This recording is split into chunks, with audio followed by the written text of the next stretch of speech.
शुक्रिया खान साहब। शाह साहब जो हैं मेरे दोस्त भी हैं और शाह साहब ने मुझे आदत डलवाई कि अदबी कॉन्फ्रेंस में जाया करो, क्योंकि इब्तिदा उर्दू से हुई है, आर्ट काउंसिल से हुई है। बहुत काम किया शाह साहब ने। खैर चलिए अब बात करते हैं। मैं समझा था कि मुझे क्लोजिंग करना है, मगर क्लोजिंग मुराद अली शाह साहब कर रहे हैं।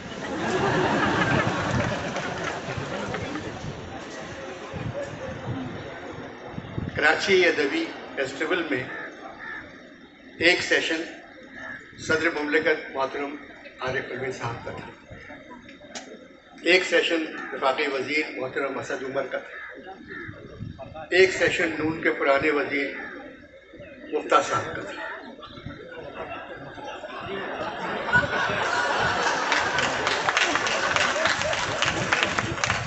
अगला सेशन आज़ाद कश्मीर के सदर सरदार साहब का होगा और आखिर में सेशन जो है वो मुराद अली शाह साहब का है, चीफ मिनिस्टर सिंध। मुझे जानकर बहुत खुशी हुई कि इन सब का ताल्लुक भी अदब से है, मुझे मालूम नहीं था।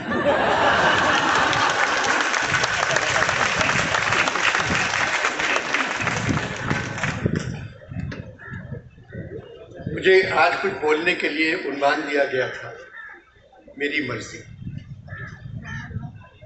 मेरी उम्र 82 साल है। 82 बरस की उम्र में जिस्म ही नहीं रहता तो मेरी मर्जी कैसी?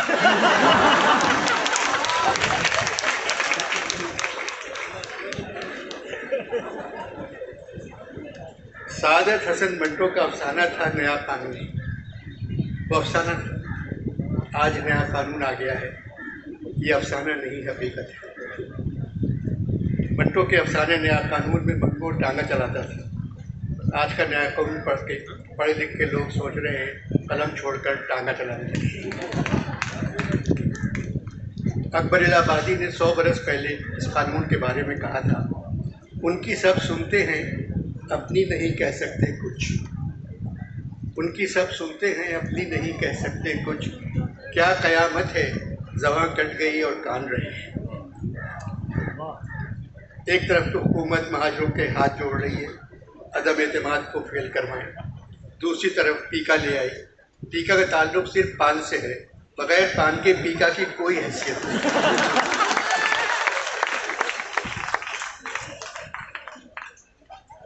90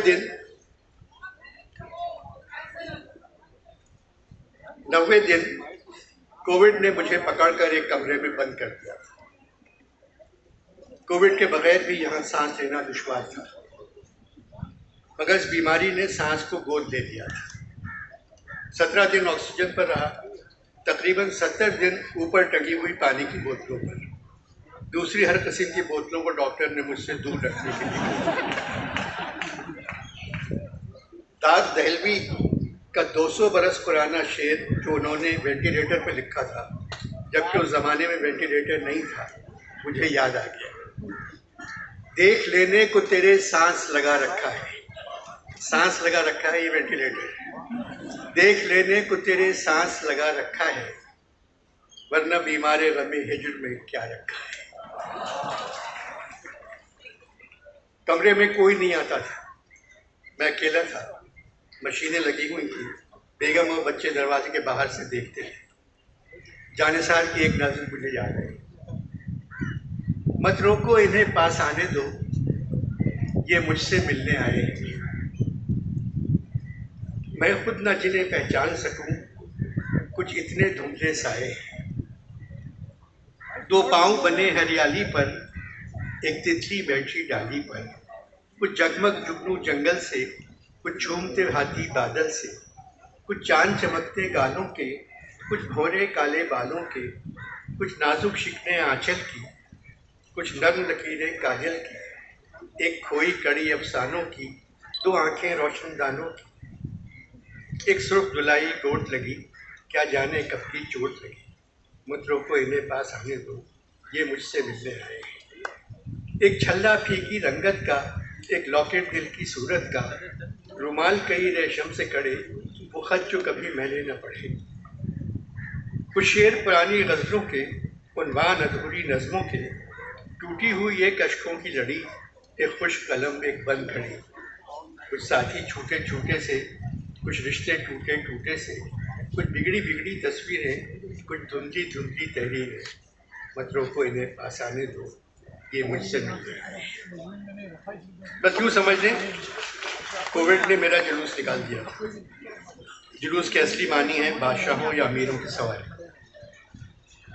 आज बगैर कोविड के बिलावल भुट्टो सिंध से जुलूस निकालकर इंसाफ का तख्ता उलटने निकल पड़े हैं। शाह महमूद कुरैशी अली जैदी जुलूस निकालकर मोहम्मद बिन कासिम बन गए, सिंध पर चढ़ाई कर रहे हैं। अली जैदी ने कहा, जिन लोगों को इस्लामाबाद अपने काम से जाना था वो बिलावल के जुलूसी गाड़ियों में बैठ गए और किराया बचा लिया।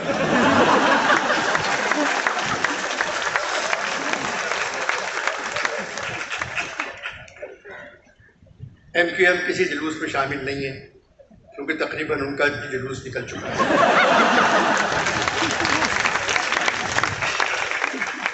सोच रही है मैं इधर जाऊं या उधर जाऊं, बड़ी मुश्किल में हूं मैं किधर जाऊं। शाह महमूद कुरैशी ने कहा, हमारे साथ लोग तब्दीली की वजह से आए हैं। कुरैशी साहब, तब्दीली तो 3 साल पहले आ चुकी है, क्या ये फिर तब्दीली चाहते हैं? फिर कुरैशी साहब ने कहा, नहीं अनवर, सिंध में तब्दीली चाहते हैं। साहब, सिंध में तब्दीली के लिए तहरीक इंसाफ को पहले भुट्टो को मारना होगा। जब तक भुट्टो जिंदा है सिंध में तब्दीली नहीं आ सकती।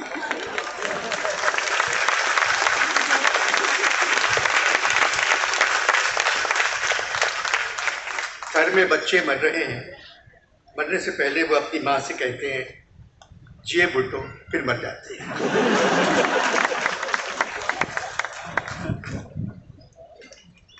तहरीक इंसाफ को तब्दीली लाने के लिए भुट्टो के नाम को इस्तेमाल करना होगा।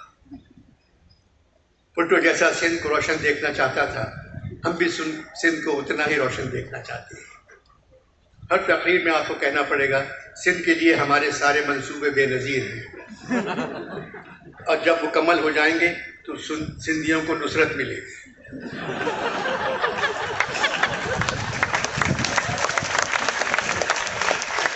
हमें उम्मीद है सिंध पर मुर्तज़ा अली का करम होगा। हम बिदारत ससी पलेजों की जगह ससी पुन्नों को देंगे। आपकी हर मुराद इंशाअल्लाह अली पूरी करेगा। राग बिलावल हमारा कौमी राग होगा। गवर्नर इस्माइल के नाम के साथ भुट्टो लगाना पड़ेगा, इमरान इस्माइल भुट्टो। आप आराम से ऐसा कर सकते हैं, जब बिलावल अपने नाम के साथ भुट्टो लगा सकता है तो ये हक सिंध में सबको है।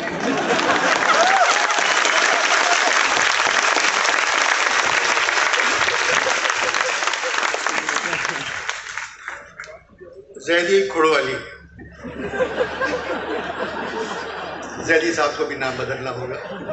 जैदी खुड़ो अली।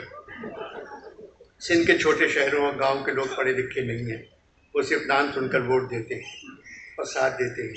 जब वो सुनेंगे इमरान इस्माइल भुट्टो और जैदी खुड़ो अली तो इनकी तरफ हो जाएंगे। मार्च का महीना कुदरत ने सिर्फ फौज के लिए बनाया है, जिसे वो बड़े प्यार से क्विक मार्च कहते हैं। फौजी कभी नहीं चाहेंगे कि उनके अलावा इस महीने में इस्लामाबाद में कोई और मार्च करे।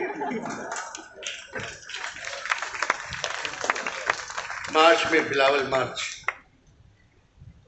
फजलुर रहमान मार्च, मरियम या शहबाज मार्च, बलोची मार्च, औरत मार्च। मार्च में पिंडी में टेस्ट मैच हो रहा है, एम्पायर की उंगली किसी वक्त भी उड़ सकती है।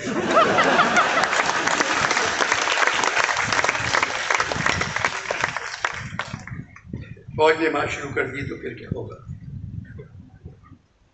फवाद चौधरी और शेख रशीद ने कहा, अगर हमारी हुकूमत और आर्मी एक पेज पर है, शायद इन दोनों को पता नहीं दूसरे पेज पे नेवी है।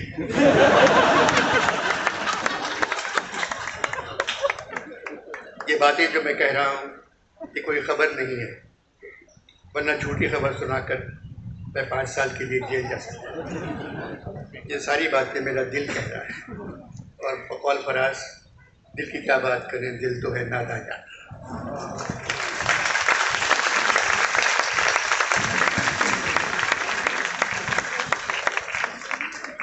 मेरी बस कुछ चलाऊंगा कुछ।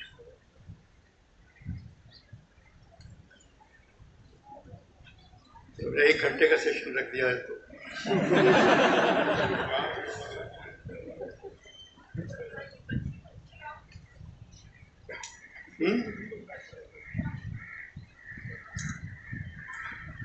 हाँ बेटा,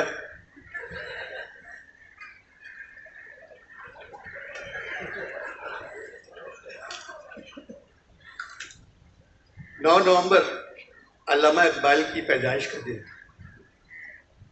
दुबई एक्सपो के पाकिस्तान पवेलियन में मुझे इकबाल पर बात करने के लिए बुला लिया गया। इकबाल से मेरी खत किताबत है। मैंने उनके प्रोग्राम की इत्तला दी। अल्लामा का ख़त मेरे पास आया, उसके जवाब अनवर मकसूद, बहुत दिनों बाद तुम्हारा ख़त आया, जानकर खुशी हुई तुम अभी हो। दुख हुआ कि तुम इकबाल डे के सिलसिले में दुबई जा रहे हैं। कितनी बार कह चुका हूँ इकबाल डे की तकरीब में ना जाया करो। इकबाल दुबई में क्या कहोगे? इकबाल का दुबई से क्या वास्ता? इकबाल को तो ना दिरहम की आरज़ू थी और ना उसको सोना नसीब हुआ। यहाँ सोने का ताल्लुक नींद से नहीं है। न इकबाल की दुबई में कोई जायदाद, जबकि मेरा ताल्लुक भी मुस्लिम लीग से था।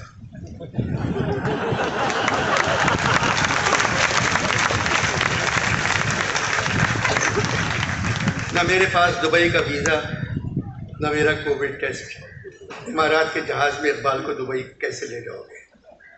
शाहीन से दुबई जा सकता था, मगर दुबई एयरपोर्ट पर शाहीन के अंदर से चरस निकली। अब नशे की हालत में शाहीन उड़ भी नहीं सकता।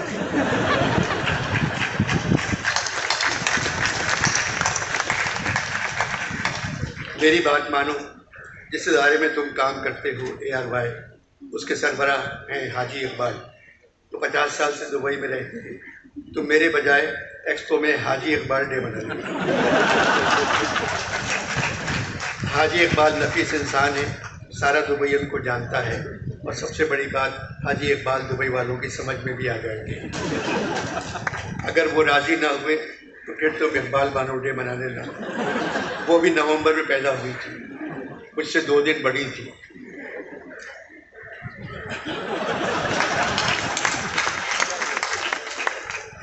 दुबई के हर घर से तुम्हें इकबाल बानो की गज़लें, नज़में और गीत मिल जाएंगे। मेरी शायरी किसी घर से नहीं मिलेगी। मुझसे बात करके तुम पशेमान होंगे और अपनी ज़िंदगी से बहुत मुतमईन लोग परेशान होंगे। एक्सपो नुमाइश फ्यूचर की नुमाइश है, यानी हम देखेंगे। इकबाल बानो यहाँ भी जब मौका मिलता है हम देखेंगे गाने लगती हैं। पिछली इतवार ये फैज़ और फराज के साथ मेरे घर आई। खाने के बाद मैंने फरमाइश की कुछ सुना दो। ताली बजा बजा कर शुरू हो गई, हम देखेंगे। फैज़ ने कहा ये मत गाओ, ये नज़म ज़मीन पर मैंने अपने और तुम्हारे लिए लिखी थी, न तुम देख सकी न मैं देख सका, दोनों मर गए। ये शायरी यहाँ बेकार है। इकबाल बानो ने कहा मैं समझी नहीं। फैज़ ने फराज से कहा तुम समझा दो। फराज ने कहा बानो, यहाँ न धरती के धड़ धड़ धड़कने की सज़ा आएगी, न बिजली के कड़कड़ कड़कने की सज़ा आएगी। यहाँ कपास भी नहीं उगती, तो रुई के गालों की तरह कोई उड़ भी नहीं सकता। यहाँ न तख्त है न ताज, फिर उछाले कैसे जाएंगे? फराज का इस तरह समझाना फैज़ को पसंद नहीं आया, उठ के चले गए। बात हो रही थी इकबाल डे की। अनवर मकसूद, मुझसे ऐसी कौन सी गलती सरजद हुई जिसको याद करके तुम इकबाल डे मनाते हो? मेरा कसूर सिर्फ इतना था, मैंने एक तकरीर में कहा था हिंदुस्तान के मुसलमानों को हिंदुस्तान उनका हक नहीं देगा, तो फिर मुसलमानों को अपनी रियासत अलग बनाना चाहिए। कायद ने मेरी बात मान ली। पाकिस्तान की करारदाद मंजूर होने से 2 साल पहले मैं मर गया, इस डर से नहीं कि करारदाद मंजूर ना हो जाए।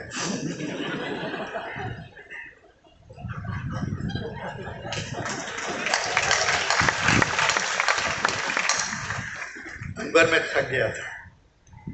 तुम लोगों के लिए सब कुछ कायद ने किया। तुम्हें 14 अगस्त 1947 के दिन पाकिस्तान मिल गया, मगर 1 साल बाद कायद ने पाकिस्तान से अपनी मोहब्बत का बोरिया लपेटा और वो फिर मेरे पास आ गए। तुम लोग मुझे बड़ा शायर कहते हो, बड़े शायर तो पैदा होते रहते हैं, मीर के बाद बड़े शायर पैदा हुए, गालिब के बाद, मेरे बाद फैज़, फराज, मुनीर, राशिद, नासिर और हज़ारों। बड़ा लीडर पैदा होने में सदियाँ लग जाती हैं। तुम लोगों ने कायद को बहुत सहल जाना। मीर ने कहा था, मत सहल हमें जानो, फिरता है फलक बरसों, तब खाक के पर्दे से इंसान निकलते हैं। तुम्हारे यहाँ हर सियासी जमात का लीडर कह रहा है, हम पाकिस्तान को कायद और इकबाल का पाकिस्तान बनाएंगे। उनसे पूछो 75 बरस से जिस पाकिस्तान में रह रहे हो, वो किसका पाकिस्तान था? भूल जाओ हम दोनों को और बनाओ नया पाकिस्तान।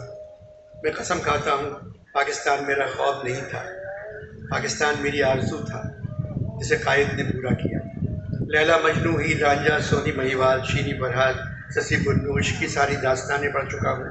मैं अगर किसी इश्क की दास्तान लिखता तो उसका नाम होता जिना पाकिस्तान।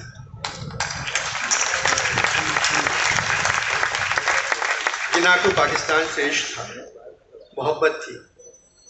अनवर मकसूद, मोहब्बत एक ऐसी बुनियाद है जिसमें कोई रखना नहीं पड़ता और सब बुनियादें अपनी जगह से हिल जाती हैं, ये कभी नहीं होती। कायद के पास राह तलब यानी पाकिस्तान हासिल करने की राह में कोई सामान नहीं था, सिर्फ इश्क का वसीला काम आया।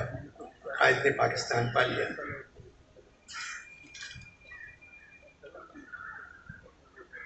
ये शायद पहली कहानी होगी जिसमें दोनों मिल गए। तुम लोगों ने 71 में कायद की मोहब्बत के टुकड़े कर दिए, खुदा की नेमतों से भरी हुई सरजमीन को दीवार गिरिया बना दिया। तुम मुझसे एक बाल्टे का जिक्र कर रहे हो, मैं कायद की बात कर रहा हूँ।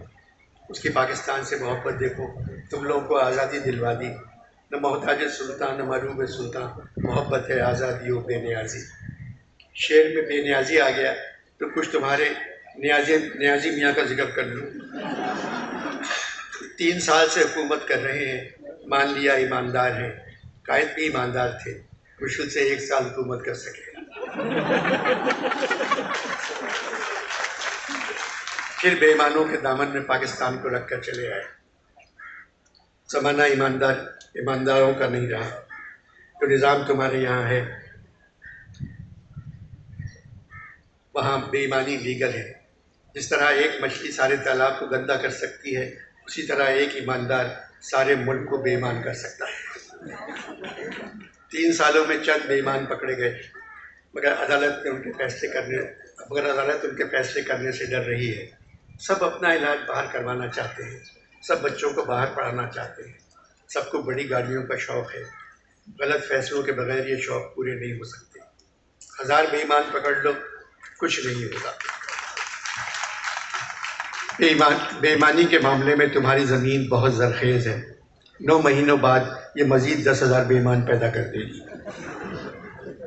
इमरान को चाहिए बेईमानों की फ़िक्र करना छोड़ दें, उनका फ़ैसला तो यहाँ हो जाएगा। न्याजी को मईशत, तालीम और सेहत पर ध्यान देना चाहिए था। सरकारी अफसर पब्लिक सर्वेंट होते हैं, मगर तुम्हारे यहाँ सरकारी अफसर चाहे वो सिविल हों या फ़ौजी, पब्लिक को सर्वेंट समझते हैं और बर्ताव भी उसी तरह का करते हैं। दुबई की एक्सपो 20 आने वाले वक्त की नुमाइश है, इंसान के उरूज की नुमाइश है। मैं इंसान के उरूज और आसमानों की बात अपनी शायरी में कर चुका हूँ। काश पाकिस्तान के स्टॉल में मेरे 3-4 शेर लिखकर ये लोग दीवारों पर लगा देते। उरूज आदम खाकी से अंजुम सहमे जाते हैं कि ये टूटा हुआ तारा महक कामिल न बन जाए। यही इस नुमाइश का मकसद है। शायद कि ज़मीं है ये किसी और जहाँ की, तू जिसको समझता है फलक अपने जहाँ का। तारों की फ़िज़ा है बेकराना, तू भी ये मुकाम आरज़ू कर। या सिर्फ एक मिसरा लिख देते, सितारों से आगे जहाँ और भी। कायद की सरज़मीन का हाल सुनकर मेरे सीने में दाग जलता रहता है। लाला के फूलों के चमन में भी इस तरह कोई जला नहीं होगा। मेरे बेकरार दिल का न वहाँ कोई लाश था न यहाँ है। ज़ुबूर अजम मेरे फ़ारसी कलाम की किताब है जो एक दुआ से शुरू होती है। उसका एक शेर है जिसका मतलब तुम्हें समझा रहा हूँ। ऐ खुदा, अपने इस बंदे को जो दूसरों के सहारे नहीं जिया, तो मुझे दिल की गहराई और इखलास से निकली हुई वो अता कर जो सहर के मानिंद हो, जो मेरे अंदर की जुल्मत को नूर में बदल दे। तुम भी ये दुआ मांग लिया करो।